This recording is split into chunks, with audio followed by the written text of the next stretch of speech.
प्यारे बच्चों, आप सभी को नमस्कार। एसएससी जीडी 2025 टारगेट श्रृंखला 257 में अपन आज आगे बढ़ते हैं, चर्चा करते हैं मैथ्स के जो क्वेश्चन आपके एग्जाम में थे उनको कैसे आपको हल करना था, क्या आप लोगों ने गलती की, उस गलती को कैसे सुधारा जाए, उन चीज़ों पे थोड़ा सा और गौर करते हैं और चर्चा करते हैं ना। तो जितने भी पेपर लग रहे हैं अच्छे ढंग से पेपर कीजिएगा।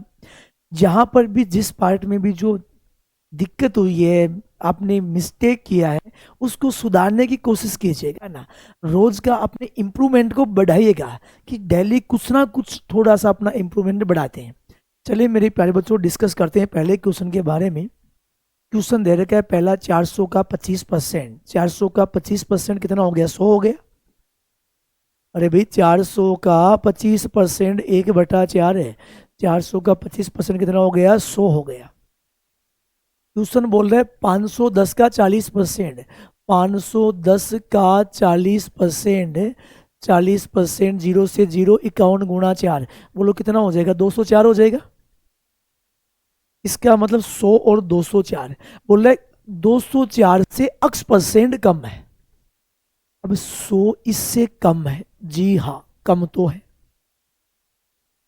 कितना कम है? 104 कम है। 104 कम किससे? 104 कम 204 से। और परसेंट ज्ञात करने हैं, गुणा 100, रिजल्ट आ जाएगा। ठीक है।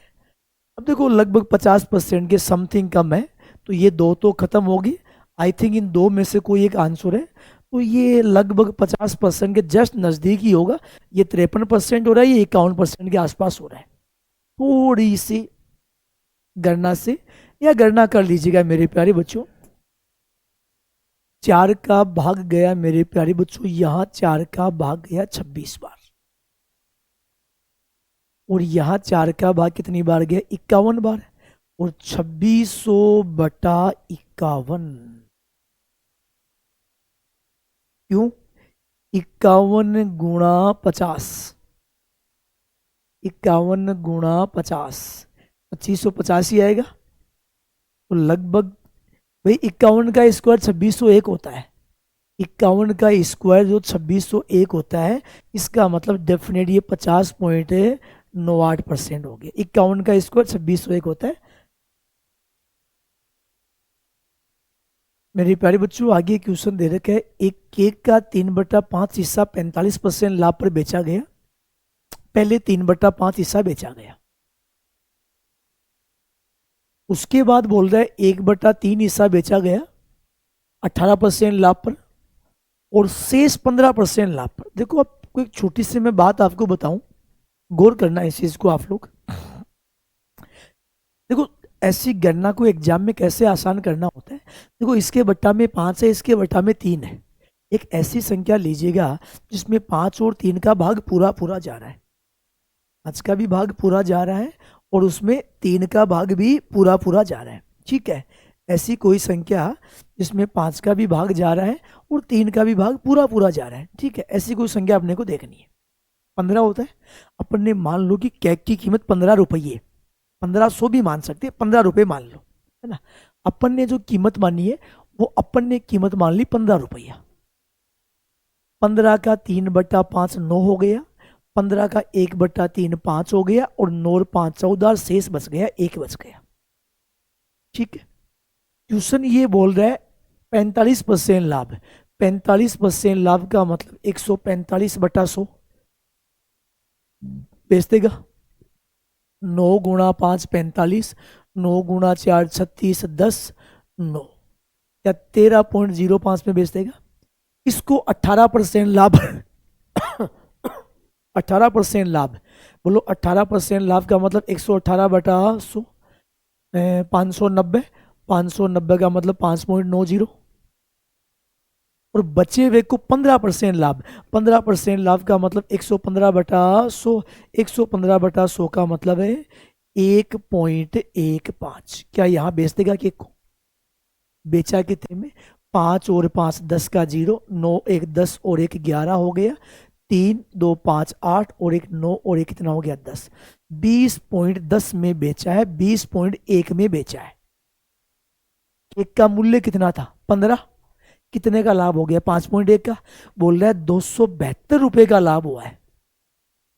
क्या 5.1 का मान 272 है क्या भाई? अपना लाभ 5.1 का हुआ है, तो एक का मान हो गया 272/5.1। और केक का आपको जो लागत मूल्य क्रय मूल्य ज्ञात करना है, किससे गुणा कर देंगे? 15 से गुणा कर देंगे, आंसर आ जाएगा। इस पॉइंट को हटाएंगे तो ये 0 जाएगा।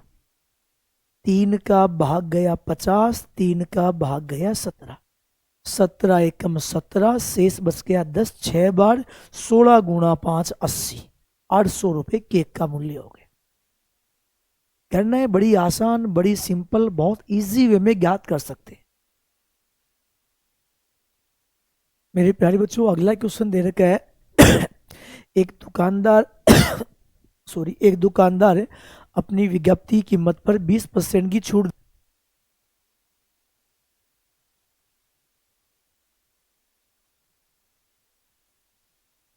फिर भी 10% का लाभ कमाता है।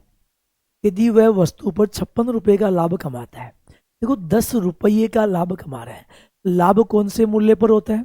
क्रय मूल्य पर। सपोज क्रय मूल्य 100 है, इसका मतलब उसका जो प्रॉफिट हो रहा है, लाभ हो रहा है, वो लाभ कितने रुपए का हो रहा है? 10 रुपए का हो रहा है। अरे भाई 10% का मतलब 1/10, 10 रुपए पर 1 रुपए का लाभ हो रहा है।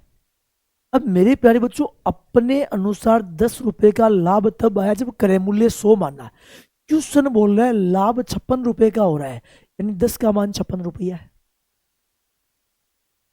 अगर 10 का मान 56 रुपया है, तो 100 का मान किसके बराबर हो गया? या 560 रुपए वस्तु का क्रय मूल्य हो गया क्या? 100 रुपया क्रय मूल्य माना, 10 रुपए का लाभ हो गया, 10% का मतलब हो गया 1/10, यानी 10 रुपए पर 1 रुपए का लाभ है। एक का मान 56 है, 10 का मान 56 गुणा 10 560, क्रय मूल्य 560, लाभ है 56 का। मेरे प्यारे बच्चों, विक्रय मूल्य कितना हो गया? 616 आपके पास विक्रय मूल्य हो गया। क्वेश्चन बोल रहा है 20% की छूट से बेचा जाता है 1/5, 5 रुपए पर 1 का डिस्काउंट दे रखा है। 20% की छूट से बेच रहा है, 20% का डिस्काउंट है, 1/5, 5 रुपए पर 1 का डिस्काउंट है, यानी 4 रुपए में बेचा है, और 4 का मान किसके बराबर है? 616 के बराबर है। 1 का मान हो गया 616/4, और MRP ज्ञात करना है, किससे गुणा कर देंगे? 5 से गुणा कर देंगे। या 100 रुपया अंकित मूल्य है तो 80 में बेच रहा है यार, 80 का मान 616 के बराबर है। 4 का भाग लगाओ, देखो 4 का भाग गया, 4 एकम 4 है, शेष बच गया 2, 1 4 गुणा 5 20, 154, 154 को 5 से गुणा करेंगे, 4 गुणा 5 20, 25 27, 770 रुपये, 770 रुपया। मेरे प्यारे बच्चों, आगे क्वेश्चन लिखा है 4 की पावर 1 गुणा 4 की पावर n+5 बराबर 256 का मतलब 4 की पावर 4 होता है। आधार समान है, संख्या गुणा में तो घातों का योग होगा, और ये आधार समान है, तो मेरे प्यारे बच्चों क्या इन घातों का योग इस घात के बराबर आ जाएगा? तो n+5+1 ये कितना हो गया? n+6 बराबर 4। बोलो n का मान 6 उधर गया, बोलो n का मान कितना हो गया? -2 हो गया। सिंपल सी करना। क्वेश्चन क्या पूछ रहा है? 5 की पावर n का मान -2 + 4, इसका मान पूछा है। -2 + 4 5 की पावर 2, 25 आंसर हो गया। बी सिंपली यार। यदि 8% चक्रवर्ती ब्याज पर लिए गए 7500 रुपए को 3 साल की बराबर वार्षिक किस्तों में चुकाना है, तो अनुमानित वार्षिक किस्त बताइए। मेरे प्यारे बच्चों, ये किस्त आएगी पॉइंट में, इसलिए क्वेश्चन में बोला गया अनुमानित बताइए, लगभग पॉइंट में कुछ मान आएगा। थोड़ी सी गणना यहाँ पे थोड़ी सी लेंथी होगी, क्योंकि 8% के साथ 3 किस्त है, 3 किस्त है, थोड़ी सी गणना बड़ी होगी। समझना एक बार गणना को, ध्यान देना है विशेषकर। मेरे प्यारे बच्चों, 8%, 8% का मतलब 8/100, 2/25, यानी 25 रुपए के 2 रुपए चुकाने हो, 2 रुपए ब्याज है, तो 25 रुपए के चुकाने कितने होंगे? 27। यानी प्रिंसिपल 25 हो तो मेरे प्यारे बच्चों जो इंस्टॉलमेंट बनेगी आपके पास वो बनेगी 27 की, पहली किस्त। दूसरी किस्त 25 का स्क्वायर 625, याद है कुछ? और 27 का स्क्वायर 729। अरे दो बार करना, 3 किस्त दे रखा है। 25 का क्यूब 15,625। चलो मैं इसको ऐसे लिख लेता हूं, 25 × 625 लिख लेता हूं, 25 का क्यूब। 27 का क्यूब लिख लिया मैंने, 27 × 729। पहली और मेजर जो कंडीशन है मेरे प्यारे बच्चों, वो कंडीशन है आपके पास बराबर वार्षिक किस्त होनी चाहिए। अब देखो ये किस्त 27 रुपए की है, ये 729 की है, और ये 27 × 729 की है। पहला काम किस्त का मान बराबर करना है, तो भैया इस 729 को किससे गुणा करेंगे? 27 से। और इसको किससे गुणा करेंगे? 729 से। अगर ये 729 से गुणा तो ये भी किससे गुणा होगा? 729 से। ये 625 वाला ये 27 से गुणा तो ये भी किससे गुणा होगा? 27 से गुणा। अब मेरे प्यारे बच्चों ये टोटल आपका मूलधन है, और इस मूलधन की प्रत्येक किस्त का मान ये है। मूलधन को जोड़ो। देखो आप एक काम कर लो, आपको कुछ लगे इसमें 25 कॉमन आ रहा है, जोड़ेंगे, इन सबको जोड़ेंगे। मैंने सब में 25 को कॉमन लिया, तो यहां जोड़ने पर 729 बचा। 25 कॉमन लेंगे तो ये 25 × 27 बचेगा। 25 × 25 650, 675 बचेगा। इन सबको जोड़ रहा हूं मैं, 25 कॉमन ले रहे हैं। थोड़ी गणना को आसान करना बता रहा हूं आप लोगों के लिए कि गणना आसान कैसे किया जाए ना।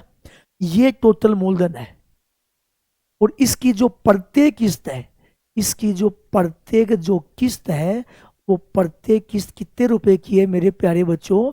वो है 27 × 729 की है। प्रत्येक किस्त 27 × 729 की है।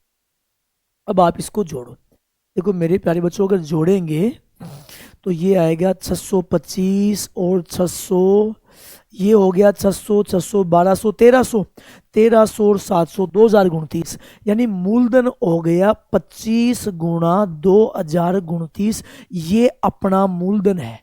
और मेरे प्यारे बच्चों क्वेश्चन का जो मूलधन है वो मूलधन कितना है? 7500 है। यानी इसकी वैल्यू 7500 है। तो एक का मान आएगा 7500 बटा 25 × 2029। और प्रत्येक किस्त आपको चाहिए कि प्रत्येक किस्त का मान क्या होगा, तो मेरे प्यारे बच्चों किस से गुणा करेंगे? 27 × 729। मेरे प्यारे बच्चों ये गणना करनी ही पड़ेगी। मैंने इस गणना को थोड़ा आसान बताया है, कॉमन लेके, अदरवाइज तो गणना और लेंथी होती है। अब भी ये गणना करनी होगी। अब आप एक काम करो, देखो अनुमानित मान पूछा है ना, तो ध्यान दीजिएगा। एक काम करो, 25 × 3 75, ठीक है मेरे प्यारे बच्चों। अपन थोड़ा सा इसकी गणना को और आसान कर लें। जैसे मान लीजिएगा अपन यहाँ गणना करना चाहिए, 27 × 729 आपके पास है। ऐसी कोई संख्या देखिए जैसे 27 का यहाँ भाग पूरा पूरा चला जाए। 27 का भाग तो यहाँ तो वैसे तो 2029 में तो देखो पूरा पूरा किसी भी हाल में जाता नहीं। 1% ऐसी कोई उम्मीद नहीं होती है कि 27 का भाग यहाँ पूरा पूरा चला जाए क्या। जैसे अपन बात करना चाहें तो अपन इसको थोड़ा सा ऐसे कर सकते हैं। देखो ये 729 है और ये 2029 है। अपन इसकी गणना को थोड़ा सा ऐसे आसान कर लें कि मान लो अपन इसको 2030 ऐसा कुछ कर लें कि मान लो, मैंने मान लिया, सपोज मान रहा हूं मैं कि सपोज 2030 मान लो। यार ये 0 से 0 कैंसिल हो रहा है, ठीक है। देखो 209 203 है, और ये आपके पास 729 को 30 से गुणा करो, ठीक है। ध्यान देना आप, 203 है, 203 का 3 गुणा। एक सेकंड, एक छोटी सी बात को गौर करना। 203 को अगर 3 से गुणा करते हैं तो ये 600 और कुछ ही आएगा, ऐसा तो है ना। आपके पास वैल्यू ऐसा कुछ ही आएगा। तो थोड़ा सा इस गणना को और आसान करें अपन लोग। तो जैसे मान लो ये आपके पास 2030 था, 0 से 0 कैंसिल हो गया है ना। इसको गुणा करो, 7 गुणा 3 21, ये आएगा 27 गुणा 729, 21 गुणा 3 87, 870, क्यों। और बट्टा में आएगा ये 203, ठीक है।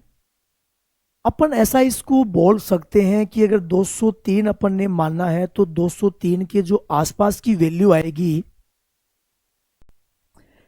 अपन थोड़ी सी इसकी गणना को सिंप्लीफाई करते हैं, थोड़ा सा गणना को आसान करते हैं। देखो अपन इसको या तो ऐसे लिख ले, अपन जैसे मान लो ये वाली वैल्यू आपके पास लिखा है 27 गुणा 3 कर ले, 27 गुणा 3 81, 810 हो गया। 810 गुणा 729, और अपन बट्टा में इसको लिख लें, जैसे मान लो ये 203 है। मेरे प्यारे बच्चों 203 को लगभग 4 से गुणा करें तो ये 812 के आसपास होता है, लगभग बता रहा हूं मैं। तो ये लगभग 4 गुणा हो गया, ऐसा मान लें, लगभग 4 गुणा हो गया। अब इसको 4 से गुणा करेंगे यहाँ पे, तो ये 7 गुणा 4 28 और 2916 के आसपास। अपन ने इसको अप्रोक्स किया है, तो 2916 के आसपास क्या आंसर आपके पास है, 2910 है। 2916 के आसपास क्या है, 2910 है, ठीक है। इसका विशेष कर ध्यान दें, थोड़ी गणना लेंथी थी, इस गणना को अपन ने थोड़ा सा आसान बनाने की कोशिश किया है। एग्जाम में एक दो क्वेश्चन ऐसा होता है कि इसमें थोड़ी बहुत तो गणना में कुछ तो मजा आएगी करने में, हाँ, कि टाइम खपाना पड़े। मेरे प्यारे बच्चों आगे क्वेश्चन दे रखा है, उत्सवी हर दिन सुनीता को 4,000 रुपये देना शुरू करती है, लेकिन पिछले 5 दिनों में वह सुनीता को 1,000 रुपये हर रोज दे रही है। आज तक सुनीता को दिया गया कुल औसत धन 600 रुपये है। एक काम करते हैं, अपन टोटल दिनों को मान लें अक्स है, टोटल अक्स डे मान लें। आज तक औसत धन दिया है 600, इसका मतलब मेरे प्यारे बच्चों योग 600 गुणा अक्स हो जाएगा, 600 गुणा अक्स हो जाएगा। बोला है पिछले 5 दिनों में सुनीता को 1,000 रुपये हर रोज दिए हैं, तो 5 गुणा 1,000, ये 5,000 तो कितने दिनों के हैं, 5 दिनों के, प्लस टोटल दिन कितने थे, अक्स। अक्स में से उन 5 दिनों को घटा दो, बाकी दिनों का एवरेज तो 400 ही है। बाकी दिनों का एवरेज कितना है, 400। तो बोलो गुणा कितना हो जाएगा, 400, गुणा कितना हो जाएगा, 400। ये हो जाएगा 600 गुणा अक्स बराबर, ये कितना हो गया आपके पास 5,000, प्लस 400 गुणा अक्स कितना हो गया, 400 अक्स, माइनस कितना हो गया, 2,000। अब आप इसकी गणना कर लो, 400 अक्स इधर आए, 600 अक्स में से कितना बच गया, 200 अक्स। 5,000 माइनस 4,000 बोलो कितना हो गया, 3,000। 2 0 से 2 0, बोलो अक्स का मान है, टोटल दिन कितने हैं, 15 दिन है भाई। टोटल अक्स दिन मान लिए, एवरेज 600 था, योग 600 गुणा अक्स, 5,000 प्लस अक्स माइनस 5 गुणा 400। देखो 5 व्यक्ति ए बी सी डी और ई की आयु का अनुपात दे रखा है। बोल रहा है ए और ई की आयु का अनुपात 1:2 है। ध्यान देना, जिन जिन की आयु का अनुपात दे रखा है, सबसे पहले ए और ई की आयु का अनुपात दे रखा है 1:2। अब ए और ई के बाद में आप ई के साथ कोई आयु देखो, ई और बी है, ई के साथ बी देखो, जो दे रखा है ई और बी 1:2। बोल रहा है ई और बी भी 1:2 ही है। अब बी के साथ आगे वाली आयु देखो, बी और सी, बी और सी 4:3, बी और सी दे रखा है 4:3, ठीक है। सी और डी की आयु, सी और डी की आयु, बोला सी की आयु डी की आयु का 60% है, डी का 60% है, इसका मतलब डी की 100 है तो सी की कितनी होगी 60। सी की आयु डी का 60% है, अनुपात क्या हो गया 3:5। ये लो जी, हाँ जी, यहां रखेंगे 2, यहां 2, यहां 2, यहां भी 2, यहां भी 2, यहां 3, यहां रखेंगे 1, यहां रखेंगे 4, यहां रखेंगे 4, यहां पर 3, यहां पर 3, यहां पर 3। यही तरीका होता है। थोड़ा सा गणना को आसान कर लो। कैसे आसान करें, देखो सब में 4 कैंसिल हो रहा है। कैसे 4 कैंसिल हो रहा है, ये 4, इसके गुणा में 4, इसके गुणा में 4, ये 4 और ये 4, और कुछ कैंसिल हो रहा है, 3 हो रहा है, 3 यहाँ 3, सबके गुणा में 3 है। अनुपात 1 गुणा 1 1, 2 गुणा 1 2, 2 गुणा 2 4, 3 गुणा 1 3, और ये 5। ये लो भाई, सबका अनुपात हो गया।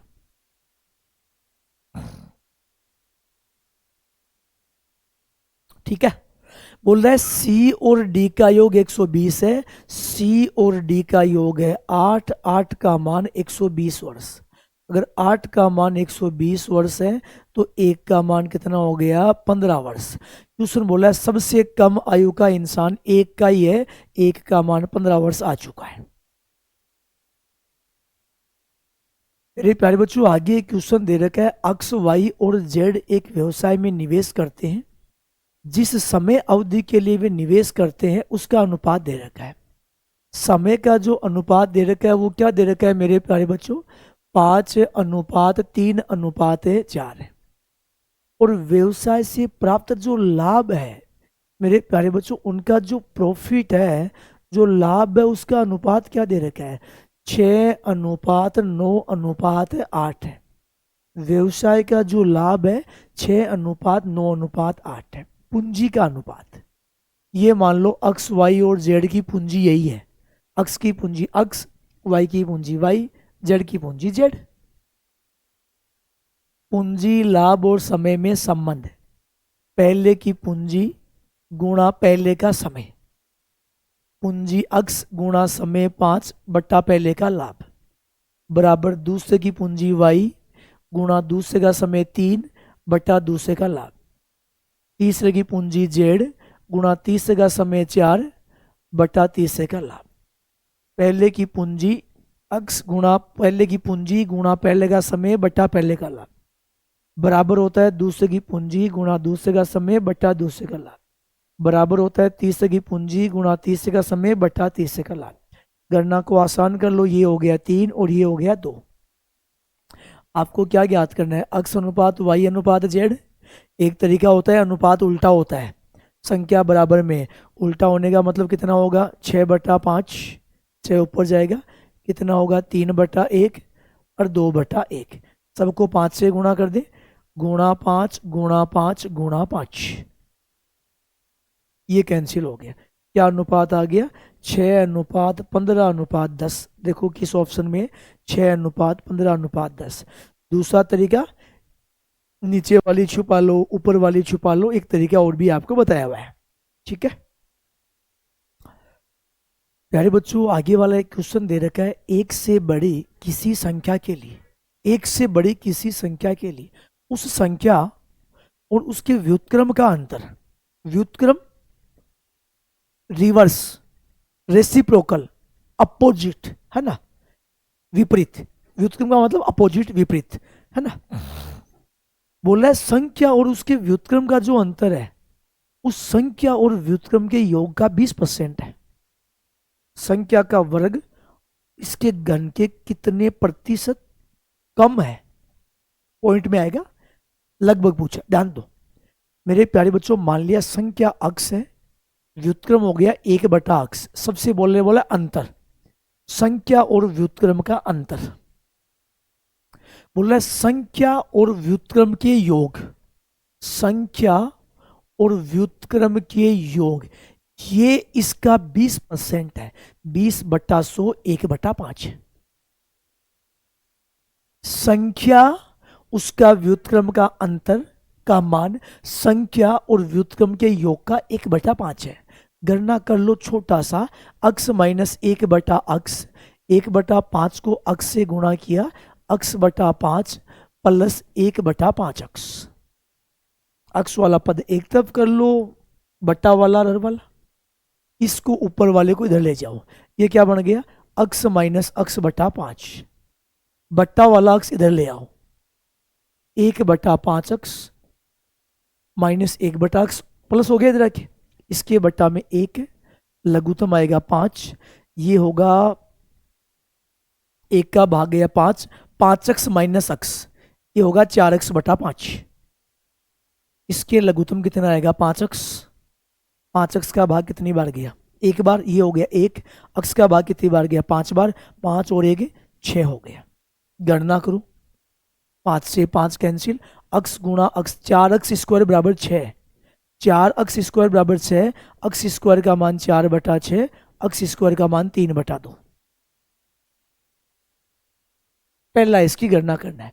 क्वेश्चन बोल रहा है संख्या का वर्ग, भैया संख्या का वर्ग और संख्या का घन, आपको संख्या का स्क्वायर चाहिए, संख्या का क्यूब चाहिए। तो भैया संख्या का वर्ग तो है 3/2, 1.5, 3/2 1.5। संख्या का स्क्वायर सॉरी क्यूब, क्यूब को ऐसे लिख ले, अक्स स्क्वायर गुणा अक्स, क्योंकि अक्स स्क्वायर का मान 3/2 है, गुणा अक्स का मान √3/2 है क्या, अक्स का मान, अक्स स्क्वायर का मान 3/2 है, तो अक्स का मान √3/2, √3 का मान 1.732 होता है, 1.7 ले लो, लगभग ले लो, मान लगभग पूछा है। √2 का मान 1.414 होता है, 1.4 ले लो, पॉइंट से तो पॉइंट हट गया, ठीक है। अब ये तो बच गया आपके पास 1.5, ये क्या बचा, ये तो पॉइंट से पॉइंट हटा दो और गणना करो, 14 का भाग लगाओ यहां पर आप, 14 एकम 14, शेष बच गया 3 30, 14 गुणा 2 28, शेष बच गया 2 20, 2.21 या 2 मान सकते हैं, एक ही बात है, समथिंग।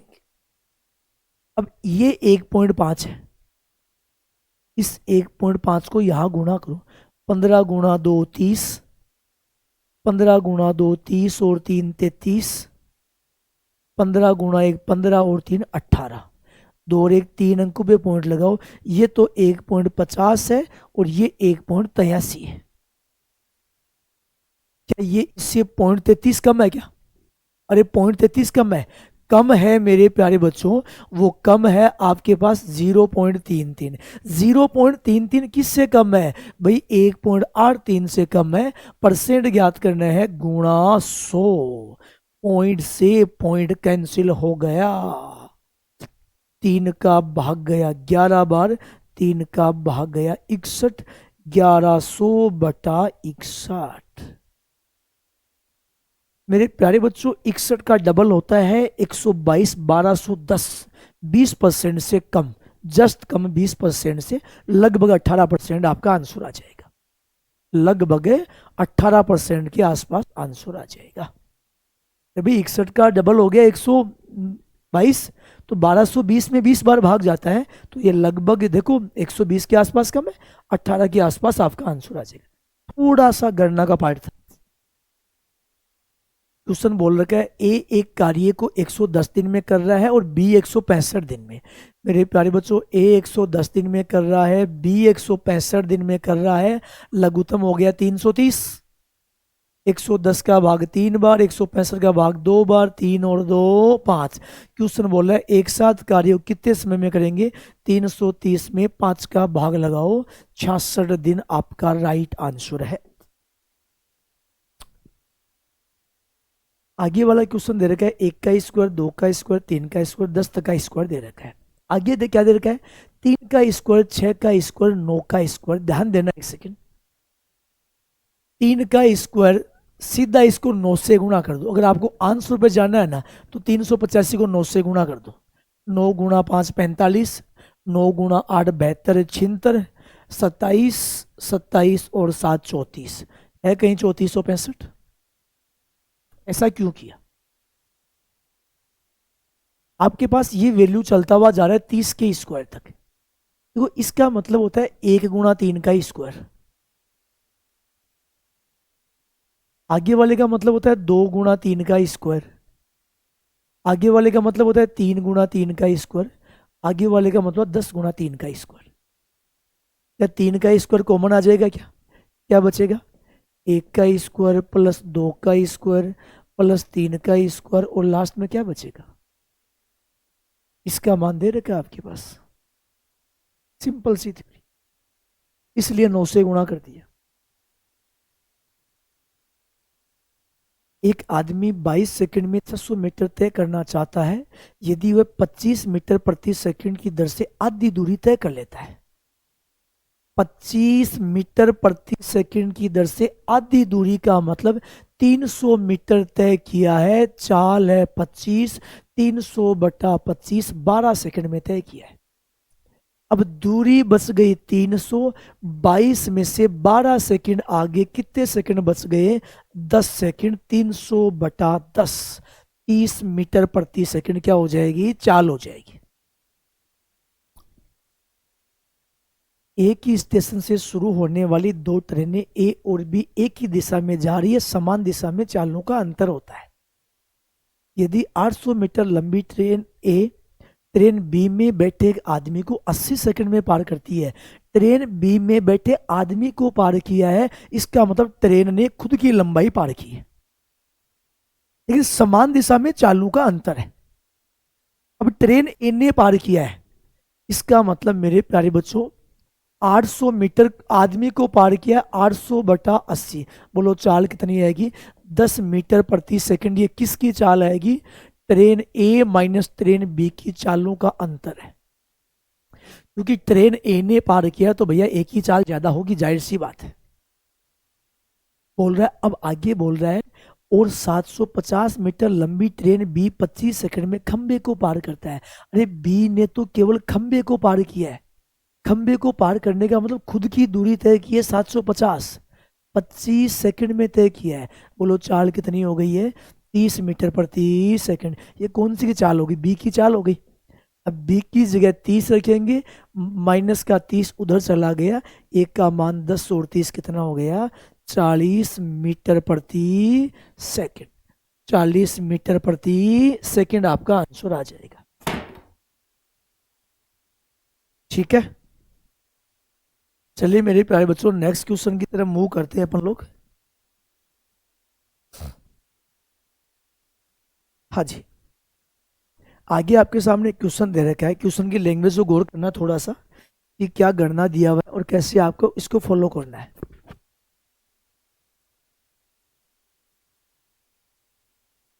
हाँ जी, मेरे प्यारे बच्चों आपके पास जो वैल्यू दे रखा है, देखो आपके पास दे रखा है 81। वैसे सामान्यतः अपन 81 की बात करना चाहें तो 81 3 की पावर 4 होता है। तो 3 की पावर 4 है, ऊपर पावर 2 है तो होल पावर गुणा होता है, ऊपर पावर 3 है तो गुणा 3। फिर इसका मतलब पावर 1/3 है तो गुणा 1/3, और इसका मतलब पावर 1/8 है तो गुणा 1/8। 3 से 3, 8 से 8, 3 की पावर 1 का मान 3 बच गया। ठीक है मेरे प्यारे बच्चों, एक संख्या को 18 से विभाजित करने पर शेषफल 7 बचता है। यदि वह संख्या जब 12 से विभाजित होती है तो शेषफल क्या प्राप्त हो सकता है? भाई एक तो शेषफल 7 प्राप्त हो सकता है। भाई 18 का भाग दिया तो एक तो शेषफल 7 प्राप्त होता है। 18 और 12 है, 18 और 12 का एलसीएम आ गया 6, 6 का भाग गया 7 में 1। या तो शेष आएगा 7 और ये आएगा 1, 2 मान आ सकते हैं। ऐसा कर लो, ध्यान देना एक सेकंड के लिए। भाई 18 और 12 का जो गुणा जाएगा तो वहां तो 7 शेष बचेगा। आप कोई भी संख्या मान लो। देखो अपन ने क्या किया, भाई 18 का भाग देने पे 7 बच रहा है तो 12 का भाग देने पे 7 तो बच ही बच सकता है, कंफर्म बच सकता है। ठीक है, आप संख्या मानो 25 है, 25 में 18 का भाग दिया 7, लेकिन 12 का भाग दिया तो एक शेष बच गया। 18 गुणा 2 36, 43 में 18 का भाग दिया 7, 12 का भाग दिया, यहां भी एक शेष बच गया। 54 और 7 59। अब आप 59 है, 54 और 7 61, 61, 61 में 12 का भाग दिया, यहां भी कितना बचा है? एक बचा है। 18 गुणा 4 72, 79 में 12 का भाग देंगे, 12 गुणा 6 72, कितना बचेगा? या तो शेष बचेगा एक, या क्या बचेगा? 7। इनके अलावा और कोई शेष नहीं बच सकता है। एक भाई 7 तो बचेगा, जब जिस संख्या में 18 और 12 का भाग पूरा पूरा जा रहा है, तो वहां 18 में 7 बच रहा है, तो 12 में भी 7 बचेगा। उसके अलावा एक भी बच सकता है, क्योंकि इनमें 6 कॉमन आ रहा है। ठीक है, संख्या मान के इजी वे में गणना कर सकते हैं। क्वेश्चन बोल रहा है सबसे छोटी संख्या का पता लगाओ जिसे इनसे विभाजित करने पर हर एक से विभाजित किया जाए, पर हर बार भागफल के रूप में पूर्ण संख्या आना चाहिए। जो क्वेश्चन जो रिजल्ट आ रहा है वो पूर्ण संख्या आना चाहिए, पूरा पूरा जाना चाहिए। जैसे मान लो जिस संख्या को इनसे भाग देना है, सबसे छोटी संख्या का पता लगाए जिसे 2/3 से भाग दिया, भागफल पूरा आना चाहिए। जैसे 6/30 है, इसमें भाग दिया 2/3 का, गुणा कर दो 3/2 से, पूरा पूरा मान नहीं आएगा। अरे बट्टा में 10 बच गया, पहला खत्म हो गया। इसके बट्टा में भी 10 है, खत्म हो गया, दोनों खत्म हो गए। तीसरा देखो भाई, 6 में भाग देंगे 2/3 का, पूरा पूरा भाग जाएगा भाई। 6 में पहला आ गया, 6 में भाग दो 3/5 का, 3/5 का 5 ऊपर चला गया। 6 में भाग देंगे 6/10 का, ऊपर चला गया, पूरा पूरा चला गया। बाई ऑप्शन कोई भी मान हो सकता है, डिपेंड करता है ऑप्शन पे। दो वर्गों के क्षेत्रफल का अनुपात 16:1 है, तो परिधि का अनुपात 4:1। अरे क्षेत्रफल क्या होता है? क्षेत्रफल होता है भुजाई स्क्वायर, क्षेत्रफल होता है भुजाई स्क्वायर। तो सबसे पहले मेरे प्यारे बच्चों भुजाओं का अनुपात ज्ञात करेंगे। तो 16 और ये एक किसका स्क्वायर है? 4:1। अब भुजा का अनुपात 4:1 है, तो विकर्ण का अनुपात भी 4:1 होता है, और परिधि का अनुपात भी 4:1 ही होता है। भुजा, विकर्ण और परिधि, इन सब का अनुपात क्या होता है? सेम होता है।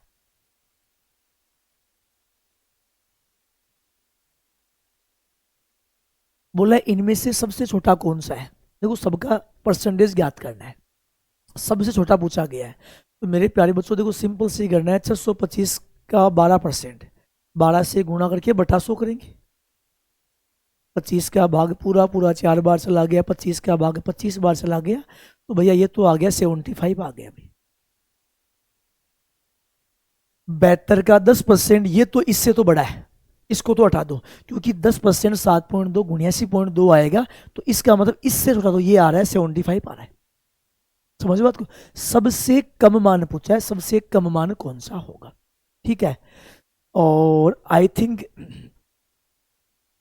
555 है, 555 का 15%, 15% गणना कर लो सीधा सीधा। देखो 15 गुणा 5 75, बातों गौर करना, 15 गुणा 5 75, ये भी इससे तो बढ़ा जाएगा, तो यानी ये दोनों मान तो इससे बड़े हो गए भाई। ठीक है, आगे ध्यान देना, 9% का मतलब देखो ध्यान देना, 9 गुणा 4 36, असल आएगा 3, 9 गुणा 5 45, 9 गुणा 8 72, ये भी बढ़ा जाएगा, सबसे छोटा मान यही होगा भाई।